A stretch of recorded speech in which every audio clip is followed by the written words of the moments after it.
Ako, mixed emotions eh kasi first time ko magpe-play. Tapos ganitong project pa yung natanggap ako. So may halo-halong kaba na parang kaya ko ba 'to? May mga doubts ganyan pero at the same time parang napili ako para sa ganito kalaking project. So masaya ako na basta halo-halo overwhelming yung feelings and at the same time proud din ako sa sarili ko na dun sa audition nakuha ako dun for this big project. First ever mo talaga.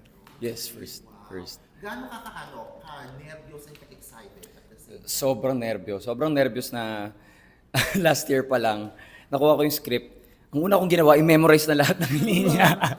Kasi parang akala ko ganun. Kasi, I mean, yun pala, along the way, habang nagre-rehearse, parang I learned na parang, just trust the process. Wag ka masyadong, wag mong bugbugin yung sarili mo sa stress and ano. Kasi along the way, makukuha mo na rin eh. So, ayun. Nora, bilang si Emma, kumusta ang reaction? Nagulat po ako kasi nasa Germany ako nung tinawagan ako ni Direk June. Tapos parang sabi ko, hala, sige, yes po, agad. Nag-yes po ako agad kasi sabi ko, wala naman akong ginagawa ngayon. And actually, nung film version pa lang nito, nag-audition na ako.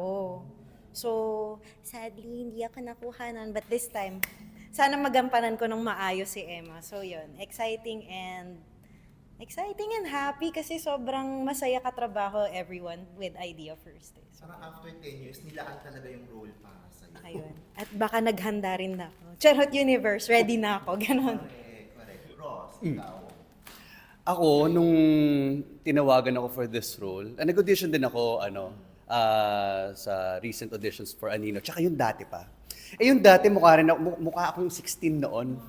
kaya rin hindi ako, feeling ko hindi ako na-consider. Pero nagulat ako kasi hindi ko ini-expect na kukunin ako for this, especially for this role. Kasi gusto ko lang, alam mo yung audition lang para, ay guys, nandito po ako, Idea First. Gusto po kayo makatrabaho, ganyan. Hindi ko naman ini-expect na kukunin na kita ko. So, happy, I'm thrilled.